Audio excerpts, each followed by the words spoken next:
Hello, and welcome back to Screen Preach for episode 33.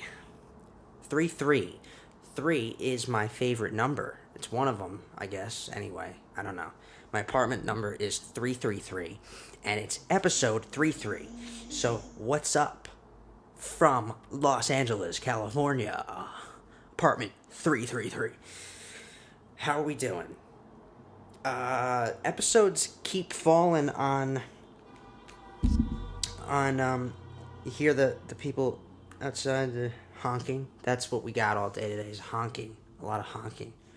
The episode keeps falling on a day that is something, Last week was Halloween. This week it is the day it's the start of the Biden administration. So Joseph Biden won, and he's the 46th president of the United States. So it's kind of perfect that we're going to talk a little bit about Borat, because Borat gets, there's a political element to the Borat movies. So it kind of works, doesn't it? I'm going to talk about Borat for episode 3. Borat Subsequent Moviefilm. The sequel to Borat. There's a long-ass subtitle to that. I'm not even going to say because I don't remember it. The first one. So I'm not even going to do a caught my attention this week because I didn't really have anything. Nothing came up really. The new Assassin's Creed is coming this Tuesday. So, yeah, that's going to be fun to play. But, yeah, the big thing is the election. It was a long week of trying to see who won. It wasn't like normal with just because of the early voting and the mail-in ballots and all that shit. It was different. I think what's great about the news is that Kamala Harris is the first African-American woman vice president in U.S. history. All politics aside, that is great. And we'll see what this administration does now, and that's where we're at. It's a new era in our country. It happens every 4 or 8 years, and that's what's up. So let's see here. Because it was so heavy election this week, there wasn't a lot of news. Some more shit came in recently, the last day or so. But we'll go through it quick. But what am I watching now? See, so I'm gonna start doing a couple of little marathons again. I like to do it the holidays, so it's gonna be Thanksgiving and Christmas. I like to watch movies. I usually always do Harry Potter and Marvel at the holidays. I also do, I mix it up a little bit. I'm gonna rewatch the Pirates of the Caribbean movies because it's been a while. It's been a while since I've watched those, so I'm gonna watch those. That's really it for what so there's obviously the new stuff. Mandalorian is every week. It's just great, every week. Every Friday, watched episode 2 last night. So there's that, but that's really it right now. I thought there was there something else Star Wars related? No, I don't know. I don't think so. We'll get into the news of the week now, though. So real quick, right off the bat, there's some Fantastic Beasts 3 news. Fantastic Beasts franchise that started with Fantastic Beasts and Where to Find Them. This is Harry Potter spinoff. Their second one came out a couple of years ago and did not live up to the first one. First one was pretty good. The second one was not as good. And it makes the third one less appealing, but I'm a big fan of the Wizarding World, so I will definitely see it, obviously. But they officially delayed the release of it. It's now been pushed to 2022, I think. And Johnny Depp has officially exited the franchise. He will not be playing Grindelwald anymore. They will, I guess, recast that character, and that automatically makes things more complicated and less appealing, because whenever you have to recast somebody, it's tough. the audience has seen someone, and now they have to see someone else playing the same role. It's weird when that happens. It's weird when it happens in TV shows, and it's even weirder when it happens in movies, because it's really not supposed to happen in movies. But hey, luckily for Marvel, they didn't have Edward Norton's Hulk really established before they recast him, because then that would have been rough. Imagine like Edward Norton's Hulk was in Avengers and then they recast him and Mark Ruffalo. That would have been. Whew. Luckily, it was only Incredible Hulk, and they recast after that, and it worked out. It's tough when they do that. I even thought it was weird when Terrence Howard was recast as War Machine, and Don Cheadle became our new roadie. But that ended up working again because he was only in one movie.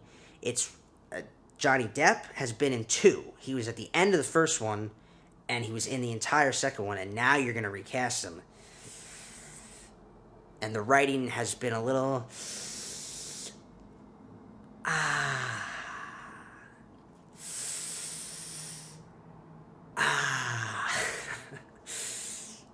So there's that. This is new news, and this is interesting stuff, because before Disney Plus, Lucasfilm had plans to make more spin-off movies like Solo and Rogue One. They had a Boba Fett movie in the works. They had an Obi-Wan movie in the works. Now it makes more sense to just do one-season shows for those characters like they're doing with Obi-Wan. Now that we got our little spoilers right here, spoilers, okay? A little taste of Boba Fett at the end of the first episode of Season 2 of The Mandalorian. It looks like Lucasfilm is reportedly making a Boba Fett miniseries on Disney Plus, similar to the Obi-Wan series. Wouldn't surprise me. Yes, please do it. And when does it come out? Give me more information. For Disney, it's nice to have the stagecraft technology. They keep it rolling, you know. And now they're focusing a lot more projects on streaming. Their season 3 of The Mandalorian will start filming, I think, early in 2021, and this Boba Fett series, if it's real, is apparently already filming. This is the rumor right now, that something is filming as we speak, and we don't know what it is, because the Obi-Wan Kenobi series we have known is getting ready to. This is something separate. What is it, Mandalorian Season 3 or Boba Fett? Or both? Or what? You know? Watch as Marvel. So, you know, Marvel's going to start using that tech as well. In Thor, Love and Thunder, it was reported they're going to use stagecraft technology for some of the shooting. It'll be cool and interesting to see how that technology really helps the film industry as we go forward. There's a Lego Star Wars holiday special coming out this year. There was a trailer dropped for it.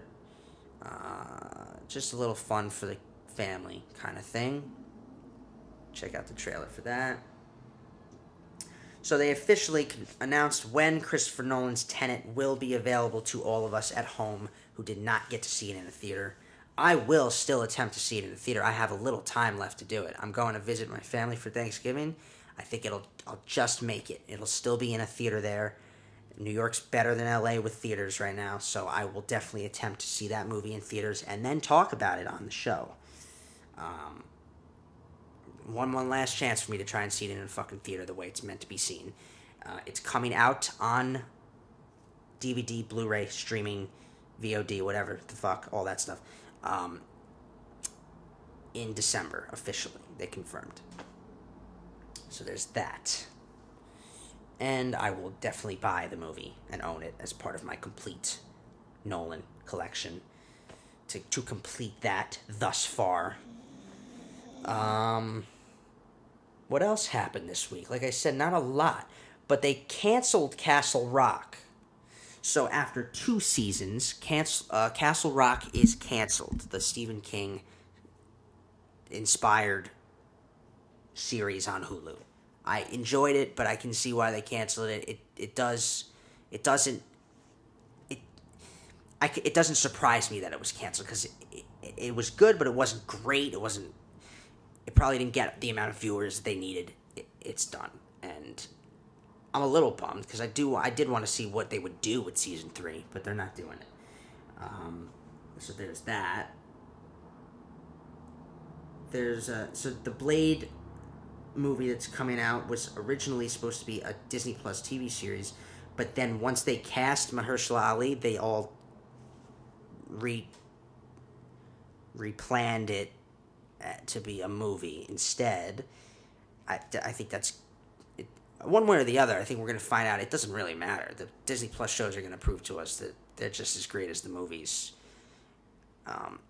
Either way, it's going to work for me. However you want to tell the stories of certain characters, I'm game for both ways. And now it'll just be a Blade trilogy that we get instead of a Blade series with like 2 or 3 seasons. The difference is, of course, the amount of storytelling. That's all it is, you know. Falcon and Winter Soldier, a 6-hour fucking Marvel movie. Think of it that way. If they do a season 2, 12-hour fucking Marvel movie. I think, you know, it's crazy. It's really something.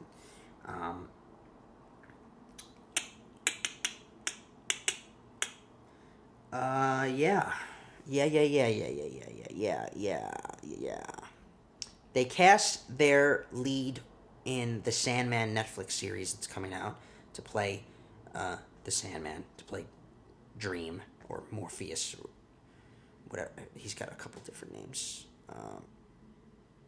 They cast who will play him. An actor called... What's his name?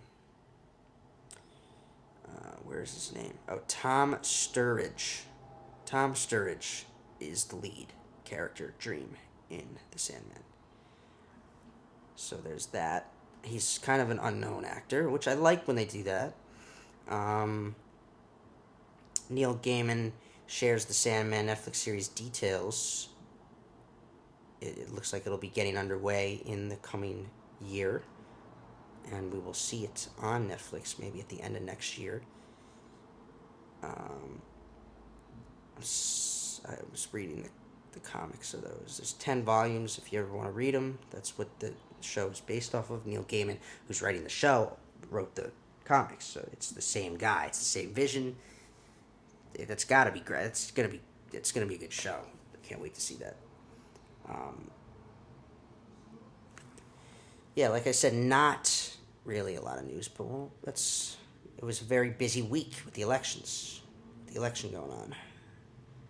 That was all anyone wanted to talk about in the news, so that is what we got. Let's do our analysis of the week now. And like I said, I'm going to talk about Borat Subsequent Moviefilm briefly. Honestly, briefly. Because I didn't have a whole lot to say about it. I watched it, short, hour and a half, which is not bad. It's fine. Should be short.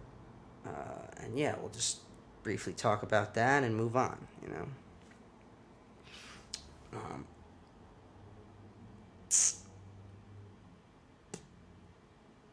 So, first things first here.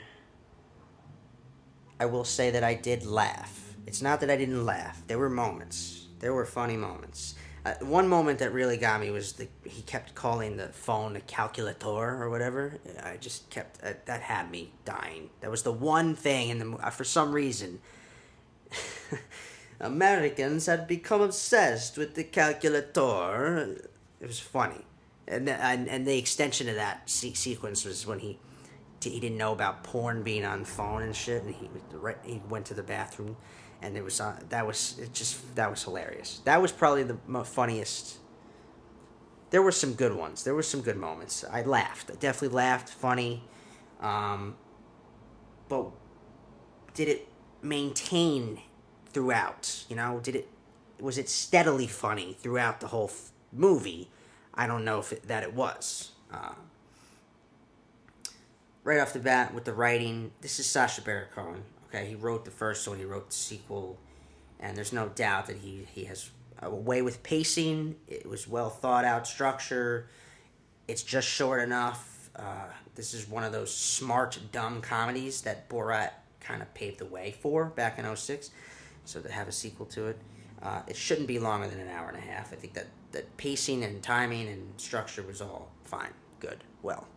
Um, the plot points are basic enough, easy to find. He gets a mission, it sets up the story. The true start is when his daughter shows up. His plan gets fucked up and he has to improvise. Reversal is when they crash the Pence speech. The down and out is when the daughter comes to her senses and leaves. The reaffirmation is Borat realizing his daughter is important to him and then goes to try and do the right thing. And the climax is when they win the day and then go home. Yada, yada, yada, yada, yada. Straightforward, well done in that regard. My overall opinion, though, is that aside from it being clearly too political at times, which can devalue, in my opinion, always the other elements. I don't like when something is too political. I just don't. It has just enough funny moments, though, especially like the quintessential Borat moments to make up for it, I think. And I actually thought there was more of an underlying story to this one, more of an impactful one than the first one, and that's the story of him and his daughter. That's what takes center stage. But did it cost the film its Borat-esque energy? I think a little bit it did. Like, would it have been funnier without the daughter storyline? Maybe. But it was a good storyline. To have that be the storyline, it made it more of a... It was less of a comedy because of that, but it was still funny, so that was fine. I think there's the problem at... It's a little... There's some problematic stuff in it, but it's... Whatever. I think, like... I was watching a podcast last week that brought up a good point of like why an English guy playing a Middle Eastern guy has any business judging America and American culture. I don't know. It's almost like, why do we like Borat so much? But in the end, maybe because it's just funny. Like, I laughed, you know. It's just, there were a lot of funny moments in the beginning. It didn't maintain throughout, but that's fine.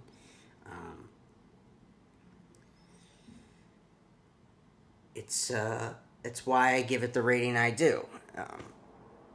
In terms of performance, of course, Sacha Baron Cohen is still fantastic at playing the first role I ever saw him in. Even though, actually, for me, it was the second, because I didn't watch Borat first. I saw him in Talladega Nights, and then I watched Borat. So, yeah, whatever. You know what I mean. Right? That's probably when we all got introduced to him around the same time there, right? Or was Talladega Nights... When did that come out? 06 as well? Were they both 06? I'm blanking on that. I should know that. I used to watch a lot of comedies. Comedies, it's funny, this whole thing made me think about comedies and like how when I was growing up they were like the only thing not the only thing, but like I was so much more into them. And I think because that era was the best era of comedies. You know, we don't get comedies like that anymore. Think about like the 2000s. They don't make comedies like that anymore. That was the like peak, that was like the golden age. There were so many between whatever Judd Apatow was making and Adam McKay. It was insane. Like all the Will Ferrell movies, Seth Rogen, Sandler was still doing okay, and everything in between. It's just, I don't know that we make them like that anymore. You know? Worth thinking about. Because now as I have gotten older, I do enjoy comedies when I need to laugh, but I don't care. I don't spend nearly as much time watching comedy movies as I used to. It's all, I just also have grown and I prefer, my favorite genre is not comedy. It's like, I love dramas, I love action and sci-fi, so those I'm always on those more. But I also just think there were better comedies 10 years ago than there are now. kind of capped off too with the best one of like the best comedy, The Hangover, the end of that decade, like '09.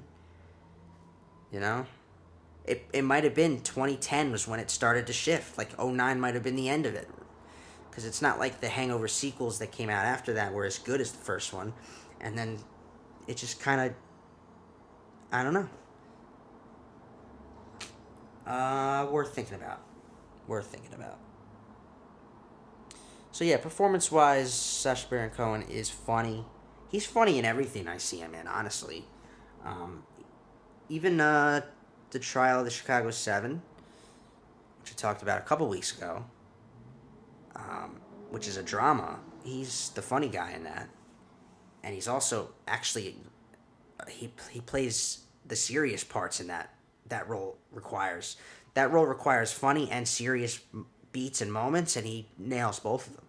So, yeah, he's good performance wise. I don't have a problem. Um, but I'm gonna be straight out with you guys here and now. Um, I wasn't ever a huge fan of Borat. Like, it's not that I didn't think it was funny or anything. It's just it wasn't a film that I was crazy about like other people were. So the sequel didn't. It's not like that's just me. Like Borat was lower on the list for me. Um,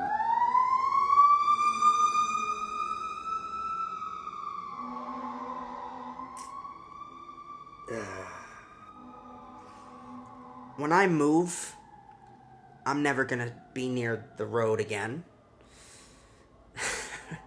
I just can't. I understand. I'm not like I don't want to be a dick. It's an emergency. They gotta. But it is so loud that whatever else I'm doing, it like pulls me away from that for a second, and like it's like I get like I don't know. It's I can't. It's too loud, man. Why is it so loud? We can hear horns in regular cars fine enough. Do these ones really need to be that much louder that we can't hear them? It's crazy to me. Whatever. Moving on. My overall rating of this film is a 7.5 out of 10. It is okay. It's just okay for me. And that's where we're at. Let's do our fun fact of the week. I'm going to stick with comedies. So this is all comedy stuff. Vegas, baby, Vegas.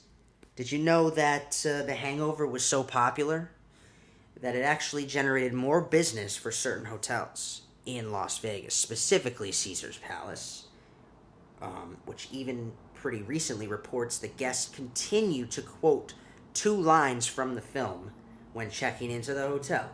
Did Caesar live here? And do you know if this hotel is pager friendly? I'm not getting a sig on my beeper. In addition to the popularity the hotel gets from the film, Caesar's Palace, along with other hotels in Las Vegas, have since added hangover-themed slot machines, souvenirs in gift shops, and other accommodations having to do with the popular 2009 comedy classic. I love The Hangover. I think The Hangover is actually like top three comedies of all time, in my opinion. I think Bridesmaids is top 5 all time. And then we all have those ones that are like, they hold a special place. Like Wedding Crashers. Like for some it's like not that funny. For me, it is like top notch. Like one of the funniest movies. Yeah, I know they're making... It's funny when people try to send me news about things, movie-related. Like I haven't already talked about it. You think I'm missing anything? Come on. And if you watch the show, you know I'm not. It's funny, like, I know there's like a... I've brought it up on the show. The Wedding Crashers sequel's happening at some point, I think. That's why our question of the week this week is an interesting one. because I brought up how the 2000s were like the golden age, and then we went into the 2010s. So let's first things first. Let's follow up on last week, which was all horror themed, right? I asked what the greatest horror film of all time was. I said The Exorcist or The Shining, and lo and behold, number one and two. The Shining was number one. The Exorcist was number two. Even though, in terms of actual scares and creepiness and goosebumps and all that stuff, The Exorcist is scarier, in my opinion. I also think over the years, jump scares have become more important to audiences, and that's why a lot of horror movies today, people in my generation think are scarier than anything from back then. But, dude, what masterful horrors do is scare you without the jump scares. The Shining and Exorcist, the way that they creep you the fuck out before any jump scares, that's what makes them so great. They're scary because of everything else in the movie. Like, I don't think you need to be jump scared for it to be considered the best fucking horror movie. Rest of this list is pretty straightforward, although I can't believe Alien was higher up than Halloween, but I guess because of how scary that fucking monster is in that. So Alien is number 3. So it's Alien, Halloween, The Thing, Texas Chainsaw Massacre, Psycho, Scream, A Nightmare on Elm Street, Friday the 13th I couldn't even find, it didn't make the cut. I guess that's not as scary as those other ones, when you think about it. Couldn't find it on the list. So yeah, like I said, this week's question, because of what I just said, it's perfect. So what is the funniest comedy of the 2010s decade? So this past decade that we just exited, which was different. Comedies were just not the same, in my opinion, as the decade before that. What is the funniest movie in the 2010s decade? I know what I'm... 21 Jump Street with Jonah Hill and Channing Tatum. Both of them, 21 and 22. Those are the funniest, I think, of this past decade. I'm curious. What do you think? Because it wasn't the same. So what is of the 2010s?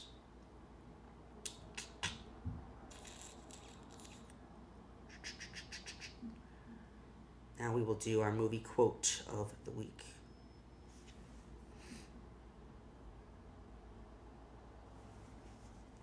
Because I'm done with racing, done with driving. I've really moved on. I sent my application to the real world, so I'm just hoping to hear back from that. I'm also thinking about getting a gun and selling crack, being a crack dealer. Not like a mean crack dealer, but like a nice one. Just kind of friendly, like, hey, what's up, guys? Want some crack? So just really kind of waiting on those two things to sort of flesh themselves out.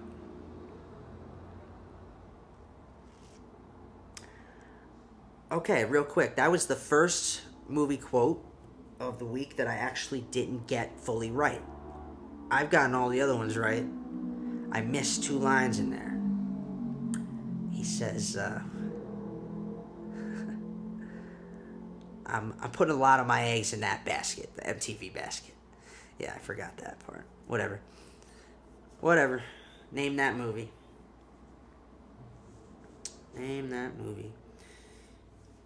That's it this week, guys. A short, quick episode. Just catch you up on the news and, yeah. Life goes on. I am your host, Ben Morganti. Follow the show at Screen Preach. Follow me personally at Dubenji. I changed it recently. I was bored one day and I was looking through. I was just on Instagram and I changed it. I don't know. It's Dubenji. It's a play on words. It's like DaBaby, but it's Dubenji. So yeah, but it's got 3 eyes. Follow me. Yeah. Subscribe to BMS Studios on YouTube and support the show at patreon.com/BenMorganti. I will I will upload the episode early when I start actually getting fucking patrons on Patreon. You can have the episode a day early. I might even do specific. I'll record other episodes that are specifically put on Patreon and not on YouTube or on Apple Podcasts. They will be specific Patreon episodes for patrons. So yeah, let's get that going, you know. Check out my website at benmorgantistory.com, and yeah, guys, that was it this week. Have a cinematic week. Settimana. Italian.